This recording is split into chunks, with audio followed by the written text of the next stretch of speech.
રાજકોટ જિલ્લાના જેતપુરની civil hospital અત્યારે દર્દીઓને સાજા કરવાને બદલે પોતે જ બીમારીનું ઘર બની ગયું હોય તેવી સ્થિતિ સર્જાઈ છે। હોસ્પિટલના ટ્રોમા સેન્ટર અને ઇમરજન્સી વિભાગમાં છેલ્લા 8 દિવસથી ગટરનું ગંદુ પાણી ભરાયેલું છે।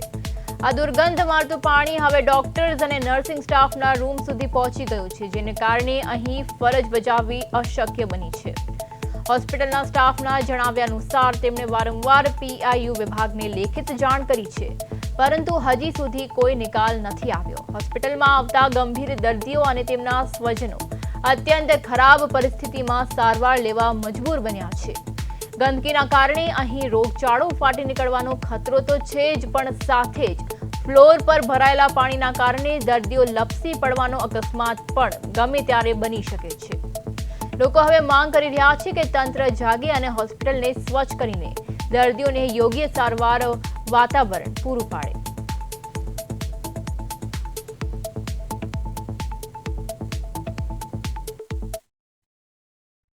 બાથરૂમ છે અને ઇવન પાણી હાથ ધોવા માટેનો ગેંડીનો નળ અને બીજા 2 નળો છે।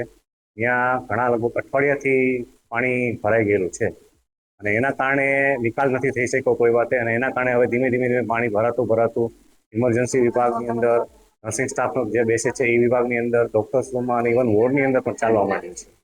આ બાબતે પીઆઈયુ ડિપાર્ટમેન્ટને વારંવાર રજૂઆત કરેલી છે, ફોન પણ કરેલા છે, પરંતુ તેમના તરફથી કોઈ નિકાલની કોઈ કામગીરી કરવામાં આવેલ નથી। હાલ ગંદુ પાણી બરોબર છે। અમે જોયું મારા ઘરના 3 દિવસ એડમિટ છે, ઝેરી જનાવર કર્યું છે બરોબર। આ પાણી એટલું ગંદુ છે બરોબર છે, રજૂઆત કરી કોઈ ધ્યાન દેતું નથી। આ કોઈ એમરજન્સી કોઈ કેસ આવ્યો, કોઈ દવા આવ્યો, કોઈ એક્સિડન્ટ આવ્યું, આની જવાબદારી કોની? છતાં રજૂઆત કરે તો કોઈ ધ્યાન દેતું નથી। આની જવાબદારી કોની? કોઈ પડશે તો આની જવાબદારી કોની? ગંદુ પાણી તમે જો તો ટ્રોમા સેન્ટરમાં બધે પાણીમાં ક્યાંય નિકાલ છે નહીં, જો એટલું પાણી છે, આની જવાબદારી કોની? સાહેબ કોઈ ફરે તો આનું શું કરવાનું?